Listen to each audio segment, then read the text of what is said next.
Pleasure to you too, mate. What are you doing? We can all pull about a little bit. Try to pull about, have a little pull in the... How are you doing, everyone? My name is Ryan and this is Ade, and welcome back to another edition of Boxtalk. It's time for This Week in Boxing. As you know, it's a quick roundup, review, rumours, everything's happened in 1 week. So let's kick off and start with last night's fights. Ade, George Grove versus Ribisi. Won't go too much into it. Obviously, going to do a little post-fight sort of recap-ish. But I think I tweeted, and I think the one word I said in the tweet, interesting. I think the pre-fight video that we did do, I said George Rose has loads of question marks. I still think that fight poses a few more question marks. But again, don't want to go too deep into it. But I think it answers more questions than gives us answers about George Groves and where he goes after that fight. Yeah, Kid Gallagher had one last night again. Yeah. He's the name that he's trying to fight to get into that mix. Everyone's talking about Skull Quick Frampton, and rightly so. But he, the more he keeps winning, the more his name is going to stay relevant. He did say post-fight and midweeks that he'll fight Quick and Frampton in one night. Yeah, a bit cheeky. Now, it is cheeky, but that's confidence. He seems adamant. He's trying to put himself in the mix, like you said. Exactly. He seems adamant to think that Scott Quick will just not fight him. Yeah. But that Frampton will. So it's like, I don't know if they've sparred each other or something, but he seems to think that Scott Quick is avoiding him. If, everyone talks about domestic battles and those UK fights don't seem to happen for certain reasons. Yeah. If Quick and Frampton can't agree, if he wants it, I say give him a shot. I guess the problem for Kid Gallagher is that A, he's on Channel 5, and B, I'm not quite sure what his fan base is yet. We know Frampton can draw a stupid crowd. Quick probably can draw equally as good a crowd.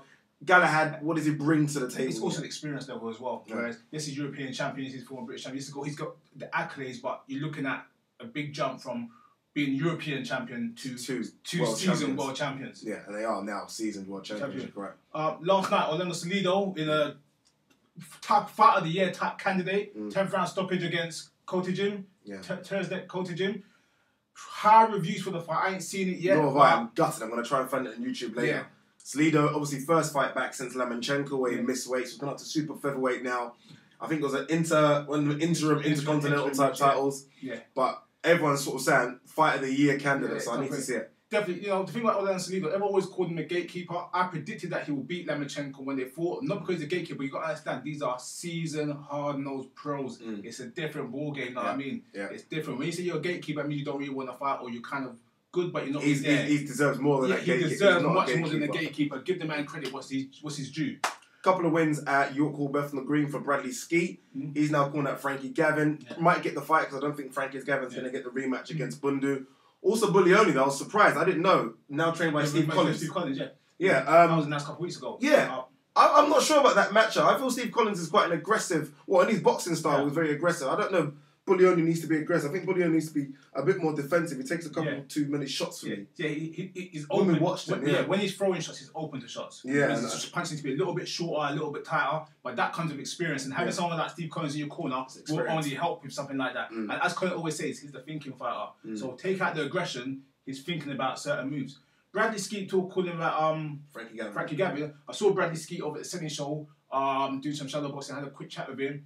Looking very, very sharp. Looking strong now. Much sharper, much sharper than he would look, say, 6 months, a year ago. Yeah. So, even though you might say, he's still up and coming, or he's not at that level yet. He's there now. Looking at him, just talking, just the level, the way he's talking, you can tell he's finally got that belief in himself. I agree, very quickly. I saw an interview with him on IFL TV about a year ago, and they asked him very bluntly about Frankie Gavin, and he openly admitted and said, "Nah, I'm not ready for that yet." Ask him after the fight yesterday, he wants that fight now. So I think that shows the confidence is going. Definitely going. Let's go with news. I'm going to start off first right now because which one there's loads of good news, but crazy amount of news. I'm just going to start with the Mayweather camp because there's a million Mayweather camp stories. And I want to start with the first one, which is the biggest one. I know it's the biggest one because it's quite a lot. Go on. Pay-per-view numbers. Okay, all right, yeah. Yeah, it's been announced that the fight for Madonna done 925,000 views, which is the highest figure of the year. Yeah. But still down overall on Mayweather's numbers. If I was Showtime and they signed him to this big contract, they were assuming every fight's going to be over 1 million pay-per-views fights, and only one has officially. Yeah. Is his power waning? Yes and no. I think boxing's power is waning a little bit, which is strange to say that. I think we've got a lot of really, really fascinating mid-tier fighters in terms of mid-tier potential pay-per-view fighters, Garcia, Alvarez, etc. I don't think anymore there's any real strong pay-per-view fighters out there anymore. Pacquiao's numbers are poor. Miguel Cotto Martinez was unbelievably not what I thought it would be. No, I think the numbers are not poor. They're not what you expect. That's it. I thought Cotto Martinez could do $1 million, by the way, and it came in at what, 300,000. So I think for Mayweather in a rematch to do nearly $1 million in a rematch, it's not too bad. It's not as bad as it is. I think it's not too bad considering that I thought the Murex was worthless. Yeah. So there you go. Those are good numbers. But and we said we weren't even going to watch it. Do you know what I mean? So it's still good numbers. So. Also, though, they said that gambling and betting was down 50% as well. Wow. Okay. In Nevada, so that's big. That's the one thing he brings to the area. Brings in. And you know, it's interesting when you're looking at economics, and obviously everyone's got this credit crunch worldwide. So you know, people are not giving the money out, but those are significant drops from being by far the highest to saying, well, now it's not the highest. Yeah, the idea of him. I mean, even the Pacquiao fight, if it does happen, ain't gonna break anything special. I think 1 point something maybe, but I think the days of trying to see 1.4s, 1.5s ain't happening. If May wants to recover this pay-per-view slump and his betting slump, he needs to make a very, very good choice for May. Yeah, I tell you that. One thing I did want to see very quickly is the numbers for Frochgroves 2 pay-per-view numbers. I'd love to have seen those. I don't know if it would have done $1 million, but I'm telling you, I think it would have done really big numbers. This country, not this country, like the way it gets behind boxing. UK never really does pay-per-view numbers and anything. But I think there's a couple fights out there with Ricky Hatton, some of Ricky Hatton's fights, and some of the the Carl Froch fight that will be staggering numbers. Yes. Staggering. Carl Frochgroves I think could be staggering. What else you got? Ellaby? That was my second one. Ellaby. I don't know. Is it the year of makeups and breakups? George Groves, Adam Booth, David Hay. Things that I would never think would stop. This one is massive. Yeah, this one is massive. To think about this one, that Ellaby, okay, they always say Mayweather and Ellaby are best friends and they're best friends. And I always was skeptical about that relationship in the sense where Ellaby came in to help Mayweather through a friend of the family to help him grow his brand. And they became friends. I find it very hard when people work together and then become like become friends. Because you don't know friends from the start. You don't know the background. You don't know the person ins and outs. You're more of a business friend. Yeah. You could be really, really close, but you can't actually be like. You got to be with someone all the time to grow with them, to be close in a sense. And what I find interesting with this one as well is that if nobody had a dispute, you weren't in the corner. Which I didn't even recognise until I think Mayweather pointed it out, and I was like, oh my god, he wasn't in the corner. He was always in the corner. Mayweather was quite quiet with his. Mayweather's confident within himself. You don't really talk about business too much. When he does an interview saying we've grown apart, and that tells me there's more than a bigger rift than what they're actually saying. I mean, I think it's a big split. The rumour is that Schaefer's in, Schaefer's in, and Ellaby's out. It's a strange one. You almost like the person I'd love to speak to about this would be Al Heyman. He would kind of say, because I feel like there's like you said, there's so much going on in the background that we do not know about. Especially this Al Heyman big TV network deal, and in terms of the wheels to that kind of motion, you expect it to be Mayweather, you expect it to be Al Heyman, and you expect Richard Schaefer to be that kind of final person. Yeah. And talking about ins and outs, Alex Ariza apparently is in the camp now. Alex Ariza is now officially a part of Team Mayweather. Is it official? Well, they're saying it. I'm hearing rumours. I don't think they're looking at it for Mayweather. I think they're more looking at it for Mayweather's other fighters. In terms of getting, they've obviously struggled with results. I think they're looking at Alex Ariza for condition. Look, it's not a bad move. Everywhere he's gone, he seems to have done a decent-ish job. Why not? He's never going to be unemployed for long. My last bit on Mayweather right now is Mayweather's got to meet the Nevada Athletic Commission on Tuesday, apparently, for the 31-minute one-round fight between Hazim Ratman Jr. and the UK kid. Yeah. I was trying to find out who that UK kid was, because I think he done bloody well. Yeah, he done bloody He beat up the younger brother first, then the older brother came off. Yeah. And he nearly beat the older brother as well. It's exhaustion. It's dangerous. 31 minutes in one round is stupid. You can't promote that and say it's the doghouse and it's just silly. And the thing about what I thought, which is quite shocking as well, is that there's no doctor, there's no thing, and you're talking about no water, no breaks, no nothing. It's dangerous. The Nevada said, as it stands right now, it seems like an illegal fight. They said they've got to see the uncut footage, which I think is a very fair point, because the way it looks on TV and reality... It almost looks like it's just going for 31 minutes, and I think it was. Yeah, I think it was. Because he generally looks exhausted. If it was 31 minutes, one round, I think there has to be sanctions and fines. What I don't like is that I feel like these people are fighting, A, for a bit of money. I don't know if Mayweather pays them, or just the kind of adulation to say, look, Mayweather, sign me up type thing. And it was bad. Yeah, I mean, loads of people got... Actually, Philippine got on a Mayweather pay-per-view card, because he signed with Mayweather. These guys say with Mayweather, they got on pay-per-view cards. And that's what they do. Fights announced. Obviously, the biggest one announced over here. Yeah. Billy Joe Saunders versus Eubank Jr. Yeah. Is it too soon? No. Wow, bloody hell. No. I think that is the best thing I heard in British boxing in maybe the whole year. And here's the reason why, You don't get two guys undefeated at this stage. They always wait, let's get a title, let's get this, let's get that. This is only good for boxing. I don't care if this fight lasts 1 round or 12 rounds, someone gets knocked out with a single punch, yeah? Both men deserve a lot of credit, and no matter how it turns out, no one should drop their standard or their rankings. I think Frank Warren deserves a lot of credit. We've seen it before with the girl Groves. Yeah. Even before that, at the same around time, Bellew, Keverly. Yeah. He's not afraid to put his prospects together to get rid of the O's. And although I think this fight could have done almost headline the card itself in 2015, look, hey, who's moaning? Listen, yeah. They're fighting back against Matchroom. They're fighting back against Matchroom. Other boxers should be looking at Chris Eubank Jr. and Billy Joe Saunders and taking notes and saying, guess what? That's how fighters are done.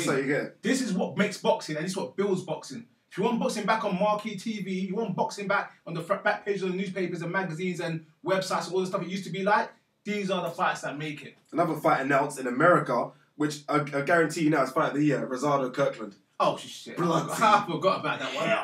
I forgot about that. My God. So Kirkland moving up in weight as well. I think they said it's a catch weight, 157, 157, something like that. They always say you always go to your last fight. What, Rosado had that kind of BKB. BKB with Brian Vera. Yeah. Let's not forget, Brian Vera goes in with big guys and goes points and outbeat him. Yeah. When you knock him out, that makes a statement. Yeah, and he put him down, knocked him out, and there you go. Yeah. Kirkland, we don't know what to expect. I think I saw your tweet where I think you said, like I said, Rosado wins now, but we don't quite know what Kirkland brings. Yeah. But I guess we'll see on the day. If Kirkland's serious, his mind's right, nightmare for anyone. It's a fight I will change my mind on 50 times between now and the fight. Yeah, I need to see more. Yeah, it's too much to say. Oscar De La Hoya and Richard Schaefer. Did you hear how much this arbitration thing is worth? Go on. 50 million. Bloody hell. Someone's pockets better 50 million, yeah? For you to sue someone or be asking for 50 million, yeah? Who's asking of who? It didn't say. Okay. It didn't say the article. But it'll be Schaefer or Goldenway. Yeah, I don't know. It could be either one. Either Oscar saying he wants it for malpractice from Schaefer, or Schaefer saying, look, I'm a shareholder, had a 5-year contract, pay me my worth for 5 years or 4 years, whatever the contract was. So it could be either way, but you're not talking. You're not talking pennies here. We're talking 50 million. 50 We're talking million. That could collapse Golden Boy. If it's Schaefer suing Golden Boy, it could take down Golden Boy. It's a lot of money. It's a lot of money. Also, there was Oscar De La Hoya talking about how good Billy Joe and Chris Schumer done helping boxing. Here, the promoters don't help boxing. Oscar put a statement out saying that he will make Canelo versus Alvarez. Sorry, Canelo versus Chavez at catchweight 159. Yeah. When you know Chavez can't make 168, can't make 170. What does that do for boxing? And what does that do for anything? What it just tells me is that you're saying that you're going to protect your fighter by all means necessary. No, what it says for me is that Oscar De La Hoya is begging for a big fight, so just announcing. You know when you're just announcing things for the sake of it? It's like you put the tweet out that Firm will go to over here to fight Kell Brook. Yeah. When you know these fights aren't going to happen ever, but you're just saying it to stay relevant. It's just silly. It makes no sense. Again, that hurts the sport. I mean, you're looking at a market promoter getting press clippings for stuff which is worthless. All right, final minute. What else we got? Let's take a look quickly. Very quickly then. I've got Amir Khan. Interesting news about Amir Khan. Obviously, we know he had the visa problems recently getting over to Floyd Mayweather fight. And The Independent wrote today that he could have big problems in terms of getting that fight because he's Muslim. Yeah. They're trying to say that America right now wouldn't want to promote a Muslim fighter in America. Like, it's that big now because of what's going on around the world. And for The Independent to write that, that's a seasoned newspaper. They're trying to say that Amir Khan fighting Floyd Mayweather, they're just not going to accept it because they don't want to be seen to promoting anyone that's Muslim on their TV network. Big statements. Huge statements. I mean, this could just have sort of like, I don't know what to say, but that is huge. Wow. I'm not going to comment on that at all. I'm going to leave that to do some more reading on that because that's a huge statement. Huge statement. Very controversial. I'll put the link below, guys. Very aggressive. From a country to say that, now I mean, you're basically blackballing all Muslims no matter what you do. Yeah. You're saying you're not promoting right now. That's a dangerous move. Jeff Lacy thing quickly. Jeff Lacy. I'm not even talking about Jeff Lacy. Well, let's say the story in very quickly. So Jeff Lacy's on the card. He's the final fight of the card. The card's been crap all night. Fights are getting cancelled. Jeff Lacy finds out on the way to the ring that his fight is not happening. But he goes into the ring anyway. His opponent comes into the ring. They're taking the ring down, and Jeff Lacy stands in the ring, and they're asking why. And the promoter says, "Well, there's not enough money to promote this fight." Well, I think that's a good thing. Jeff Lacy shouldn't be fighting. Now I'm trying to say, Did you hear what Jeff Lacy said about his last fight, by the way? Yeah, the guy's twin brother. The guy's twin brother fought me because the guy came to the ring about 30 pounds bigger. He's adamant it wasn't his brother. Yeah. Last thing I'm gonna say quickly. Anthony Durrell does not want to fight George Grove, saying that it's a worthless fight or whatever, and disrespectful. I mean, if you're in a sport, and like I said, I don't defend the rankings, but I understand positionings. Yeah. If you fight for your right, like Beaker fought for his right to get that, Durrell fought for his right to get to Beaker, Groves fought for his right, no matter what you think of it, yes or no. Yeah. Not only that, but I mean, I'm not coming to England because of what my brother went through. Shut up! Yeah. Who are you to make these things? That was 5 years ago. Yeah, and who are you? You're not a pay-per-view seller. You come to England when they come to England. And it was a close fight. It was a close fight. The old factor in boxing is you go where the money is. If the money's over here, you come over here. If you win the purse and provide a better packet, then Groves will go over there. Get your promoter to win the purse. That's all you got to do. There you go, guys. Look, our phones are busy. We've got so much more, but time's running.